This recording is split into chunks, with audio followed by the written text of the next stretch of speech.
Whoa, it's Wulzy. Welcome back to another Geometry Dash creating video. Again, I am pushing the limits of the GD editor by making the fattest effects possible. This is a follow-up to a video I made about a month ago at this point where I pushed the parallax to its limit. I think I have the level right here, yeah. And the frame rate wasn't great, but the level looks cool, right? This only uses the positive X and Y mods inside the follow trigger. And I said at the beginning of that video that I was going to make another which used the negative ones in order to create a parallax that is on the front of the screen rather than extending back, which I feel is going to be pretty interesting, so I'm going to run it again today. I need to figure out how I'm going to structure this time. I'm going to make my structuring a little different than last time's because I don't want it to get too repetitive. Again, every object that I use is going to be fake, and there will be an invisible but real version that just sits on editor layer 0. So I'm using 3D edges right here to create a slab without using too many objects. I could use the mini objects, for example, like this, but I'm worried because of the lag. I've had problems in the series with trying to avoid lag, so I'm gonna make it as easy as possible for myself to actually playtest this. I'm gonna try and be quirky with my arrangements here. That's a much nicer structure. You see, all the spikes are facing left. Nowhere to go but in between. And try and make this a little bit more intense than the last one. I gotta think about ground spikes, obviously. I don't want to have any real objects that are gonna extend forward and kill the player when they're not expecting. So what am I gonna do this time? Last time I used like 3D lines like this and put spikes on top, but I don't want to repeat the same thing. I wonder if I could just vary it with some pulsing objects. I gotta remember that everything needs to be 1 times scale because it's important when I'm scaling around that one center point that everything is going to be scaling up at the same rate and there's nothing that's going to be scaling slightly different to anything else because that will mess up the perspective completely. And what am I going to do for my other decoration? I had an arrow last time. I wonder, could I set up some sort of spike pillar underneath these cube objects? Ooh, a boxy one would look good like that. Okay. Just making sure that nothing overlaps though, because that would mess up the way the effect looks. Let me show you an example. If I set all of this to 1 blending, like I'm intending to, and decrease the opacity, and then stick this object on top, you see how it lights up? So maybe it's not a good idea to have this because there's an overlap straight away. Maybe I can use this ground spike, set it to the 1 blending, and then use absolute scaling, which just scales them individually down to like their own respective scale, instead of collectively scaling down without that setting enabled, right? I mean, something else I could do is just, you know, place the 0.8 scale. I don't have to hack. This seems like a fine piece of decoration. I think it's gonna work. And this is gonna look nice because it has a gradient on it, which is gonna really help it fade into the shadows. Fortunately, it seems like we're gonna have way less objects than the other parallax I made, which had 700 before I even got started with any of this. I might have spoken too soon. I spoke before I even placed down the invisible objects. I'm gonna be using the dotted lines for the slabs because the 3D lines are not quite thick enough to hold an actual slab like that. You see, it's kind of sticking up at the top. This could get kind of ugly really quickly. Today, I am listening to Black Country New Road and From Up There. It's an album that I binged for a very long time when it came out, and I'm still crazy about it to this day. Like, I just love the clear disconnect that is displayed in the music. And as sad as it is that Isaac's leaving the band, I feel like the album became a lot more serious and emotionally strong due to that. So I like listening to it and knowing that it's all real feeling and it all ties into itself. Okay, we have all of our invisible objects in, which I set to black, very similarly to the last version. And once I set the background effect to be off, so there's no particles that are the play color just floating there,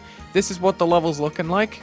Pretty similar to the last one, I know, but I like the vibe that it's got going with it. Probably not going to use gray though. What am I going to use? I think I'm going to use red. Why not? Maybe a desaturated red like this, so when it's bright, it's going there. I like that. We're going to set it to around about here. Now, to make the parallax effect, I need a center for these to follow. I think there's going to be a center right here, which is going to be black blending, which I'm going to set to group number 1, which is going to be put on an alpha trigger to be 0 opacity. It's also going to have a unique group 2, which is going to lock to the x-axis around about here. I'm also going to add another movement for group number 2, which in 20 seconds is going to move it 22 blocks to the right every second. So that means I need to multiply 22 by 20, which gives me 4400, I think. Then, ooh, actually, I could move this above the level to start off with and have it move down 12 blocks every second for 20 seconds, which is 2,400 down. So it's going to shoot from top left to bottom right like that. Then I need a spawn trigger. This movement can start anywhere because it's going to be spawn triggered, multi-triggered, which means that another trigger is going to dictate when it actually starts. 0-second move time, I think, which moves it back the 22 blocks and up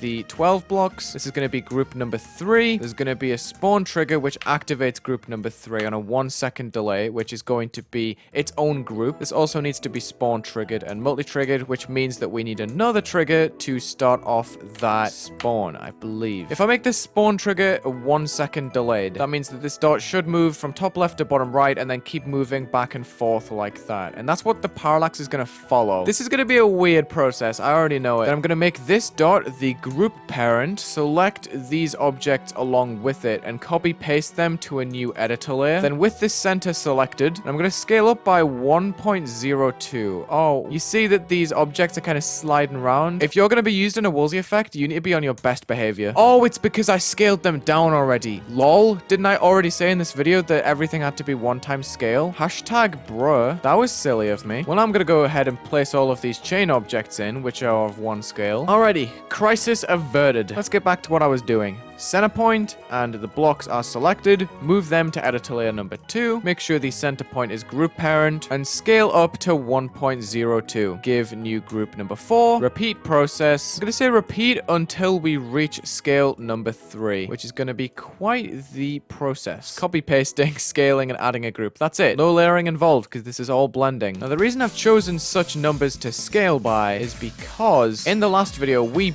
barely got by with 100 layers, and that was with a 0.01 increment in the scale. So my aim in this video is to go up by one whole other scale from 1 to 3 without my game crashing. Last time we only made it from 1 to 0. So by leaving a whole 0.01 in between each scale, I feel like this will be a lot more successful. However, I am noticing that we are rapidly approaching the bottom of the level.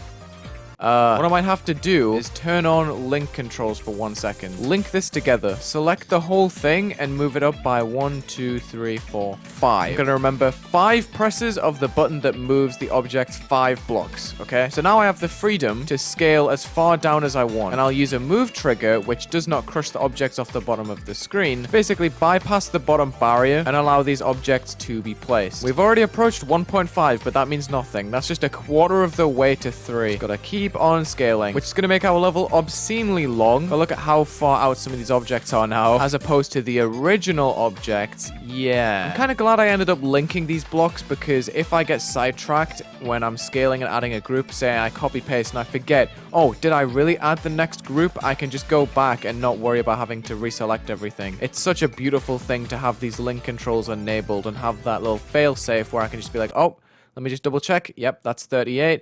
And we can continue with 39 and onwards. Something I definitely get paranoid about, because 1, I'm commentating for a YouTube video, and 2, I just suck. I get distracted very easily, even if it's something as simple as this. A theory I have is that since we're scaling bigger and away from everything, right, as opposed to scaling smaller and closer to everything. Oh, I need to scale hack. 1 second, slider limit hack. Boom! Plus the fact that all of the blocks are much more spaced out due to the actual interval between each scaling point, like at the 0.02 instead of the 0.01. I have a feeling that this is going to lag less, but we will confirm that as time goes on. Or deny that. I'm not going to get too cocky. Let's see how far away we are now. Okay, it's lagging in the editor. Awesome. Theory, wrong. This is the last block as opposed to the last block. Jeez, the level's extended by like 10 whole seconds. It's actually going to triple in its length from what's shown here. And yep, I've done the commentating thing, so I need to go back and check. Okay, we're on good track. You see what I mean? It's just nice to have link controls like that. Or should I say link that?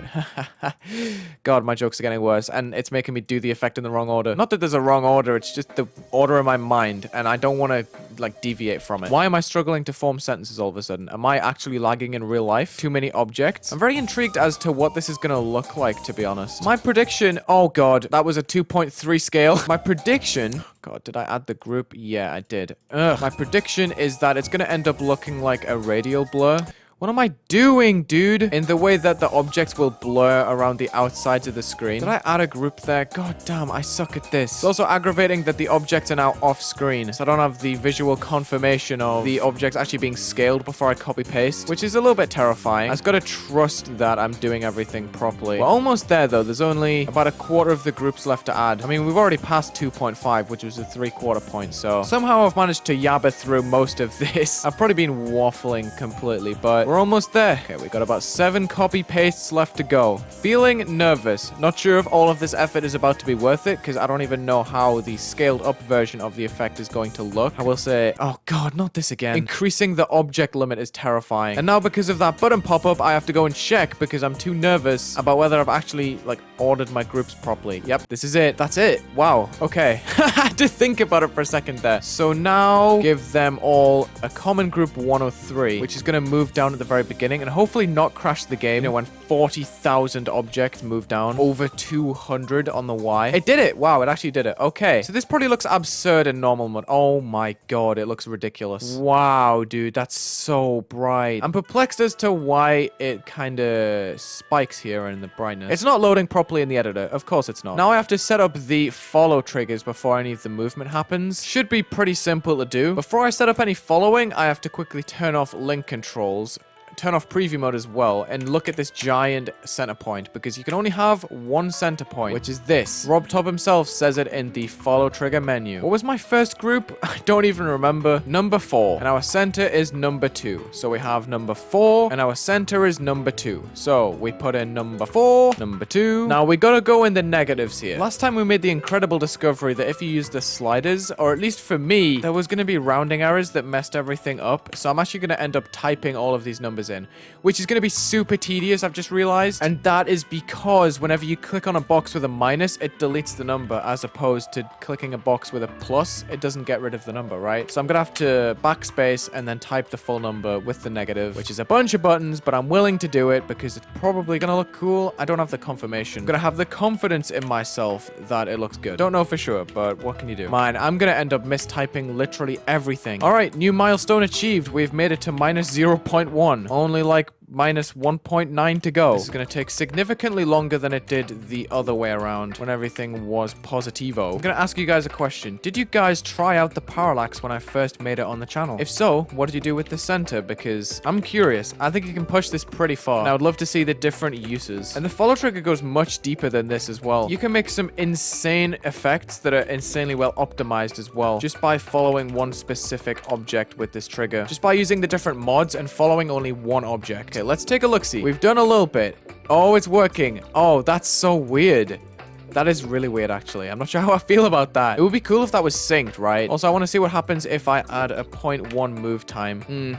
Not very cool in my opinion. Gonna keep that on 0 faux show. I'm just gonna keep on going with the follow triggers. I was in a good rhythm before, so I'm sure I can keep it up for a little bit longer. Hey guys, we're almost at minus 0.5, which is the quarter of the journey. Sounds really lame when I say it like that, but we're making decent progress here. You know what else we're almost at? 100,000 subs, and I could not be more grateful. Smash the like and subscribe button if you're enjoying so far, and let me know if you want to see more of this GD busting series. Makes it sound like there's some sort of myth going on. No, it's literally just me typing a bunch of numbers into boxes. But you know, let me know what topics you want to be covered in parts like this where I'm just rambling. So I feel like this series is a good opportunity to kind of get more in touch with the people watching. I can only say so much about the GD menu, right? But hey, look at me. I'm kind of getting the swing.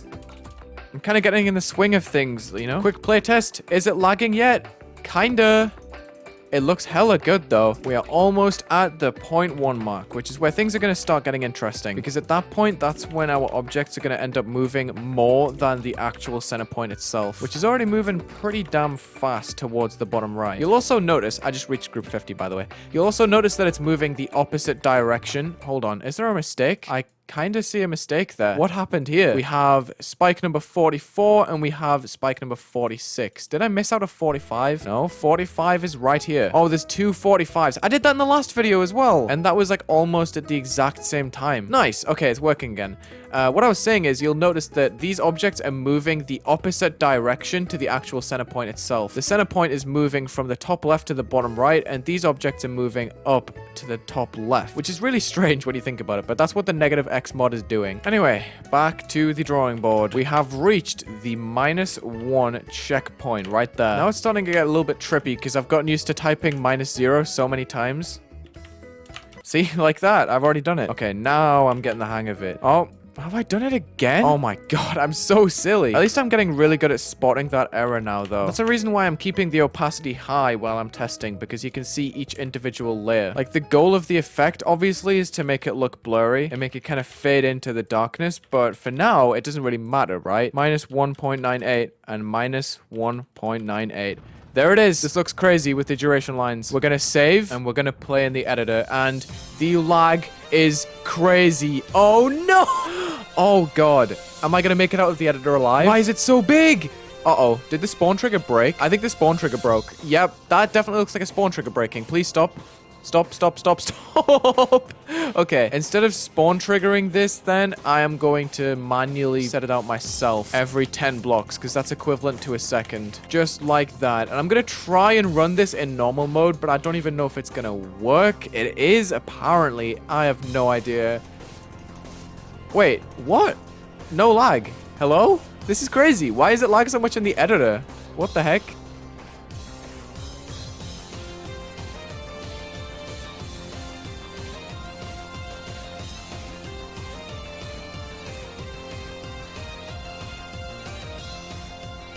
Absolutely insane. What a banger. Thank you so much for watching this parallax video. That's the last one, I promise. I've dragged that effect to death, but I'm very glad I did that today because I am absolutely floored by the results of it, man. Not sure we'll ever see an effect like that in an actual full level just because of how much it lags, but definitely interesting to execute and think about. Check the links in the description, leave a like and subscribe, and have a good day.